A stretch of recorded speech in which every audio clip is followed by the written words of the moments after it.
¿Sabes qué pasa en tu motor cuando aceleras? Que el coche corre más. Sí, pero ¿por qué? Que entra más combustible. Sí, pero ¿cómo? Que el motor sube de vuelta. Sí, pero ¿cuánto? Parece una pregunta fácil, pero os aseguro que no todo el mundo sabe la respuesta. Bienvenidos a Garaje Hermético. Enciérrate con nosotros.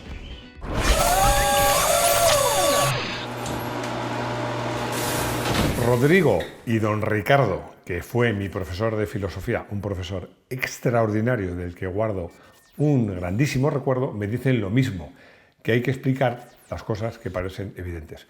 Por supuesto, a Rodrigo no le hago ni caso, pero a don Ricardo sí que le hago caso. Y por eso hemos hecho este vídeo, porque a algunos os parecerá que vamos a explicar algo que es evidente, pues ya veréis cómo no. Pero voy a tratar de hacer un vídeo que para los que menos saben se enteren bien y para los que más saben se enteren de otras cosas, y aprovecho para dar algún consejo interesante de conducción. Pero como ya todos sabéis, que por cierto, en algún otro medio he leído esto de nos gusta empezar por el principio, esto es de Garaje Hermético. En Garaje Hermético nos gusta empezar por el principio. Así que vamos a empezar a contaros cómo se inventó el motor de explosión. Es brutal, pero funciona.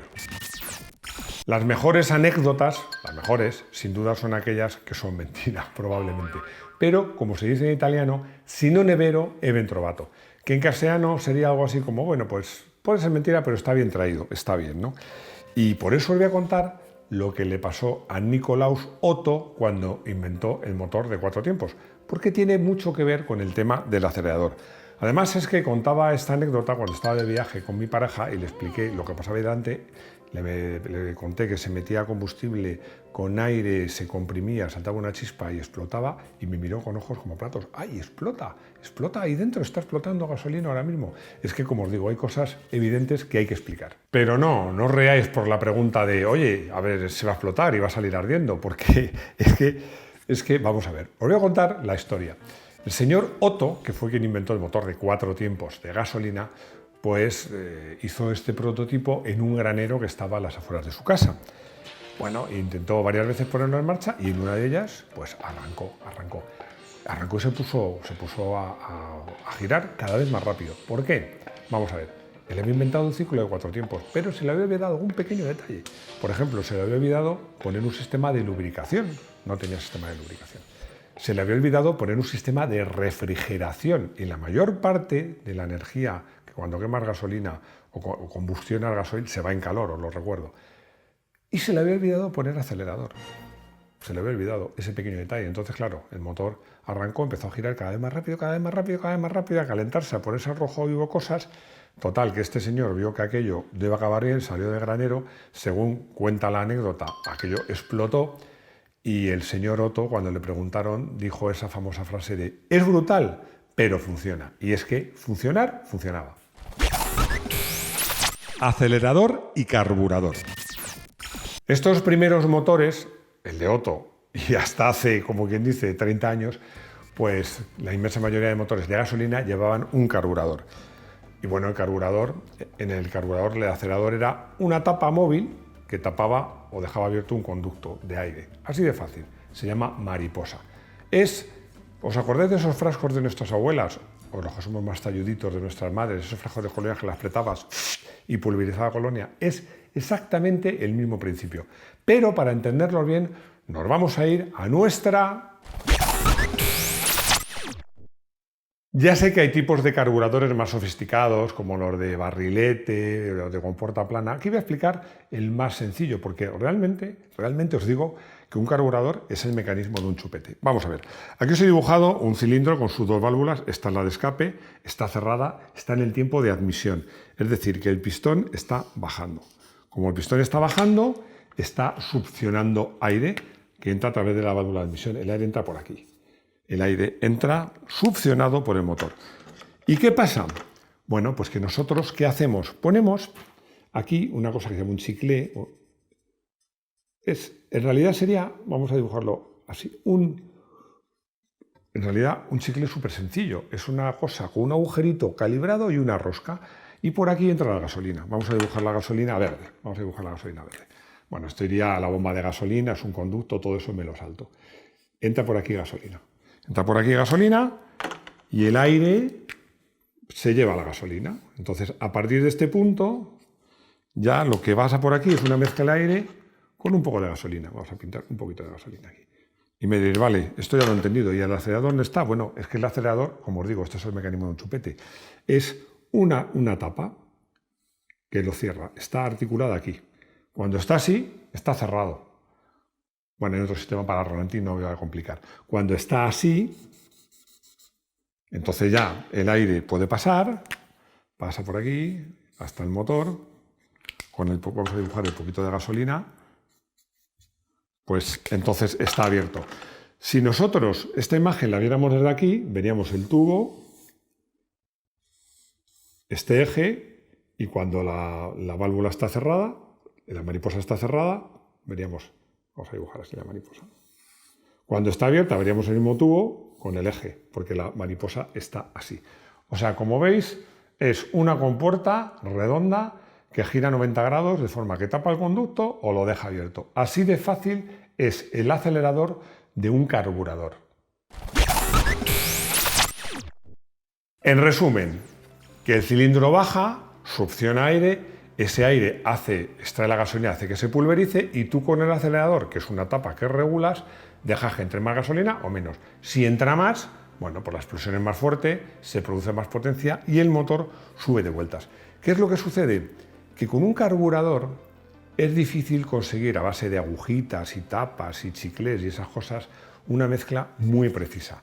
Y ya sabéis que los motores de gasolina requieren para conseguir el máximo rendimiento una mezcla que se llama estequiométrica, que es muy precisa, es de 14,7, lo miro, no sé que me equivoque, 14,7 a 1. Ojo, que lo digo siempre, en masa, no en volumen. O sea, son 14,7 gramos de aire por cada gramo de gasolina.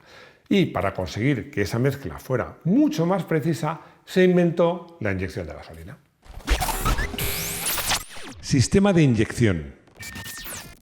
Seguimos con los motores de gasolina, porque todos esos problemas de conseguir una mezcla súper precisa de 14,7 a 1 se consiguen con la inyección, ya sea directa o indirecta. Y vamos a explicar en qué se diferencian en nuestra... Ahora os voy a explicar la diferencia entre inyección indirecta, que fue la que se usaba primero, y la inyección directa. Bueno, la inyección indirecta trataba de simular lo que era un carburador. Lo repito como antes, el pistón está en fase de admisión, es decir, la válvula de admisión, que es esta, que tiene forma de seta, está abierta, la de escape cerrada, y el pistón baja para abajo. Y esto hace pues que succione el aire, como en el otro caso, succiona el aire como si fuera una bomba, el aire entra por aquí. ¿Qué hacemos? Pues en vez de poner un agujerito que el aire tira, succiona la gasolina, no, ponemos un inyector. Ponemos un inyector aquí que inyecta, de ahí el nombre, gasolina a presión. Hace que la vaporiza por aquí. La está inyectando y entonces el aire pues se la lleva, la arrastra y ya se produce la mezcla. Que no pinto la gasolina aquí. Vale. Esta sería inyección indirecta. Indirecta porque no inyecta directamente a la cámara de combustión, sino que inyecta previamente a la cámara de combustión. La inyección directa, bueno, pues ya lo podéis imaginar, a ver si no me confundo de rotulador. Sí. Es que, bueno, aquí iría la bujía, pero aquí iría el inyector. Vamos a pintarlo así. El inyector. Imaginaros una aguja hipodérmica, se dice, ¿no? Es que inyectan gasolina. O sea, que inyectan, cuando te pones una inyección es lo mismo, inyectan aquí el combustible. Entonces, en el caso de un motor de inyección directa, a la culata entra aire solo. O sea, no habría cositas verdes de gasolina. Entra aire solo y una vez que está ahí, pues incluso a veces se inyecta ya con la válvula de admisión cerrada. Pero bueno, eso es entrar en detalles. Lo importante, inyección directa antes de la válvula de escape, antes de la cámara de combustión. Inyección indirecta, inyección directa, directamente, de ahí el nombre, a la cámara de combustión. La inyección al principio fue mecánica, como la que llevaba algunos de los seguidores del canal. Ya sabéis que he tenido un BMW 2002 Ti, que fue de los primeros coches relativamente asequibles en llevar inyección. Ya sé que ha habido otros antes, los Mercedes 300, coches de competición, pero este fue de los primeros asequibles. Llevaba un sistema que es de la marca Kugelfischer, que no sé si lo pronuncio bien, que era una inyección mecánica. La mayor parte, hoy día todos son una inyección electrónica. Bueno, el sistema es el mismo, es que tú comprimes gasolina y luego con un inyector regulas la cantidad exacta que quieres inyectar. La inyección tiene dos grandísimas ventajas. Primero, bueno, que es muy precisa, porque tú pones un sistema que, por ejemplo, es la sonda lambda en los coches que tienen catalizador, que hoy día son todos, y hay otros sistemas que miden la cantidad de aire, incluso la cantidad de oxígeno que te entra en el motor, con lo cual tú inyectas la cantidad precisa para conseguir la mezcla estequiométrica. Y la segunda ventaja es que la aceleración es mucho más inmediata que en un motor con carburadores. Esto requiere una explicación muy sencillita. En un motor con carburador, tú aceleras, cuando aceleras abre la mariposa, entra más combustible, eso hace que el motor corra más, con lo cual entra más aire, puedes volver a meter más gasolina, pero todo eso es un sistema que, por decirlo así, se retroalimenta con la inyección. Y no digamos ya si tienes turbo que te mete aire a presión, tú sabes el aire que entra y desde el primer momento puedes inyectar toda la gasolina que necesites, no necesitas que el motor suba de vueltas. Bueno, esto hace que la respuesta sea mucho más inmediata. Algunos pensaréis, bueno, los diésel son más o menos igual, ¿no? Pues si pensáis eso, os equivocáis. Y ahora os explicamos por qué. Diésel, exceso de aire. Es distinto porque en los diésel no hay mezcla estequiométrica que valga. En los diésel, cuanto más aire metas, mejor. Y luego comprimes ese aire, luego inyectas el gasóleo que tú estimes oportuno y obtienes una explosión, una combustión, bueno, pues en proporción a lo que has inyectado. Ojo, los motores de gasolina, esto lo digo siempre, pero vale la pena repetirlo. Los motores de gasolina son de explosión con X. Metes aire con gasolina, lo comprimes, bueno, a veces con la inyección directa metes aire, luego inyectas gasolina, lo comprimes, ¡zas!, chispazo y una explosión. Explosión rapidísima. Los diésel son de combustión, tienes aire a presión y a medida que vas inyectando el combustible se va combustionando. Es más lento, por eso los motores diésel giran más lento. Es muy raro un motor diésel que gire más de 5.000 vueltas y los de gasolina, incluso de calle, giran a 7.000 revoluciones. Bueno, esto lo entendéis, la inyección funciona más o menos igual. Había motores diésel antiguos que tenían una especie de recámara, pero es tan antiguo y como ya no se usa que no vale la pena explicarlo. Yo diría que hoy día prácticamente todos los diésel son de inyección directa. Pero esos diésel de inyección directa llevan un sistema que se llama Common Rail. Esto antes se decía mucho porque era muy poco frecuente. Hoy día, como prácticamente todos también tienen Common Rail, pues ya nadie presume de tener Common Rail, igual que no presume de tener inyección porque lo tienen todos. ¿Cómo funciona el Common Rail? Pues esto os lo vamos a explicar, como os podéis imaginar, en nuestra... Y ahora voy a explicar el famoso Common Rail. Common Rail, que como todo en el mundo del motor, si lo dices en inglés suena mejor, pero es rail común, se llama así de fácil. Bueno, es muy sencillo. Antes los coches de inyección tenían a veces, ocasionalmente incluso, una bomba inyectora para cada cilindro y trabajaban a una presión relativamente alta. Con el rail común, que os lo he dibujado aquí, es súper sencillo, hoy os lo voy a explicar. Aquí he dibujado un motor de 4 cilindros, 1, 2, 3 y 4. He dibujado 4 inyectores, 1, 2, 3 y 4. Y he dibujado una bomba. La bomba no es así, la bomba es de émbolo, es una bomba más seria, pero bueno, para que se vea que es una bomba. ¿Qué es lo que pasa? Bueno, pues la bomba coge la gasolina de donde el tanque de combustible. ¿Y qué es lo que hace? El Common Rail se utiliza en diésel. Mete aquí todo esto, lo llena de gasoil a presión. Pero ojo, aquí está inyectando, pero cuando lleva presión, es que hay sistemas de rail común, de Common Rail, que inyectan a 1.600 bares. 1.600 bares. Para que os hagáis una idea, una rueda de un coche pues lleva 2 bares, 3 bares. Estamos hablando de 1.600, una presión bestial. Tanta presión es muy buena porque cuando tú abres esta llave que es el inyector, pues la pulveriza súper bien el combustible y hace que el motor tenga mayor rendimiento. Pero vamos, al final el sistema de rail común es muy sencillo. Es un rail común. Es un tubo donde está el gasoil, el gasóleo, el combustible que sea, a muy alta presión y de forma que no hace falta que haya una bomba para cada inyector o para cada cilindro, sino que simplemente pones un inyector. Pero la bomba es bomba común y sobre todo, y lo más importante, que funciona con muy alta presión.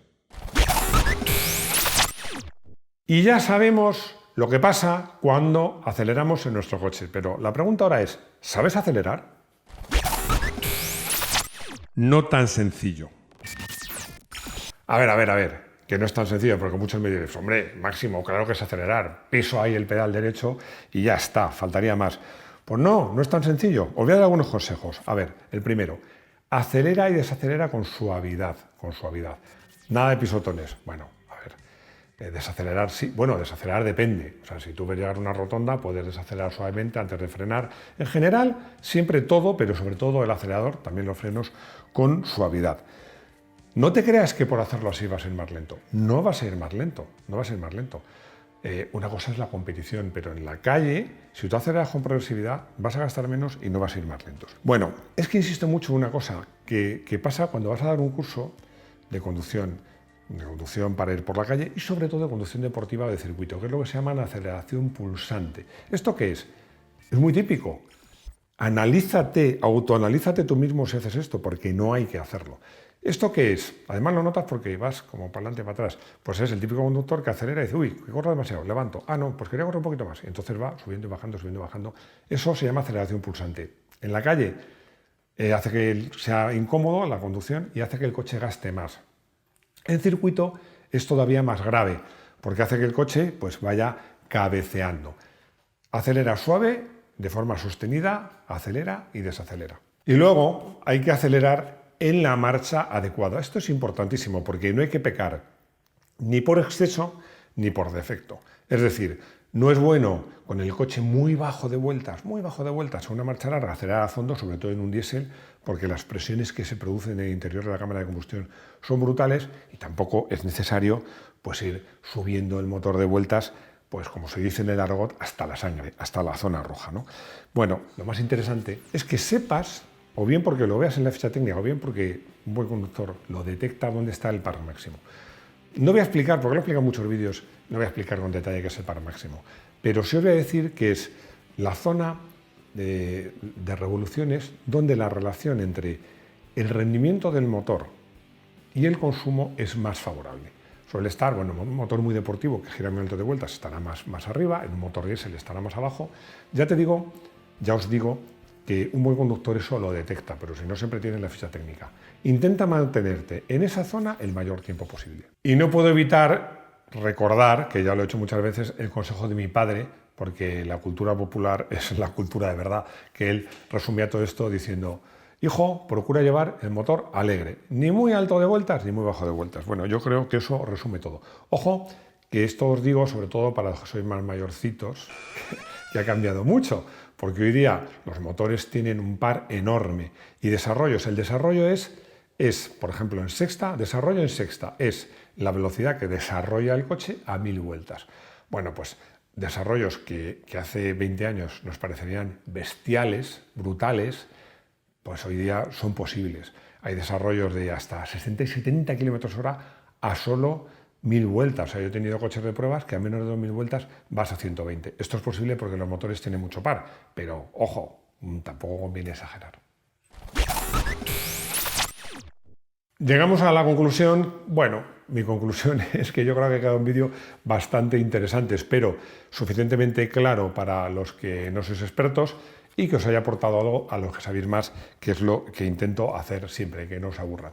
Y bueno, después de este vídeo voy a grabar uno mucho más relajado, que es sobre mis 10 coches de slot favoritos, porque en la zona de miembros hago vídeos muy personales, de cosas muy personales, y para verlos hay que pagar, pero siempre digo lo mismo, ojo, hay que pagar 0,99 € al mes, que es lo mínimo que nos permite YouTube. Bueno, si os queréis hacer miembros seréis muy bien recibidos. Clarísimo, pocas veces he tenido tan claro un coche del día como hoy, que he elegido el SEAT 124 Sport 1600. ¿Y por qué? Porque este coche, con un motor de solo 8 válvulas, 1600 centímetros cúbicos, conseguía 110 caballos, gracias sobre todo a que tenía dos enormes carburadores Weber, que eran de 40, dos de doble cuerpo, que eran la pesadilla de los mecánicos, pero que cuando estaban bien regulados hacía que el motor fuera una joya. Era una joya por cómo iba, por cómo sonaba el escape y por cómo sonaba la admisión. En el consultorio, Ignacio nos hace una pregunta muy interesante, porque él se ha dado cuenta de que hay algunos coches, por ejemplo el BMW 2002 Ti, que cuando los preparan le quitan la inyección y le ponen carburadores. Y dice, pero bueno, si la inyección es mejor, ¿por qué se la quitan? Pues muy fácil, la inyección es mejor, pero trastear con una inyección es muy complicado. Hoy día con las inyecciones electrónicas más avanzadas sí que puedes retocar la propia inyección de serie, pero en coches como este, como el que os comentaba, que era una inyección mecánica, es muy complicado si preparas el motor, pues preparar la inyección para que funcione bien con la preparación del motor. Por eso es muy frecuente recurrir a carburadores. Andrés ZF, que tiene apellidos de caja de cambios, ZF y embragues muy famosos, pues me pregunta que por qué no se usa ya el carburador, que sería un sistema, sobre todo para coches económicos, mucho más barato. Bueno, pues ya, primero, las inyecciones electrónicas se han abaratado, pero lo más importante es que hoy día alcanzar los consumos y sobre todo el nivel de emisiones que necesitas para homologar un coche, sobre todo en la Unión Europea, con un carburador te diría que si no imposible es casi imposible. Hoy día, te digo, no tiene sentido usar un coche con carburador. Nada más, espero que os haya gustado el vídeo y os recuerdo las 4 cosas de siempre. Vídeos de motos en Moto1 Pro. Estamos en todas las redes sociales, tenemos una web que va como un tiro y los lunes a las 3 tenéis un podcast, solo podcast, no vídeo de actualidad, donde si ha habido Fórmula 1 os hablo de la Fórmula 1. Y nada más, espero que os haya gustado y espero veros de nuevo en nuestro garaje hermético. Hasta pronto.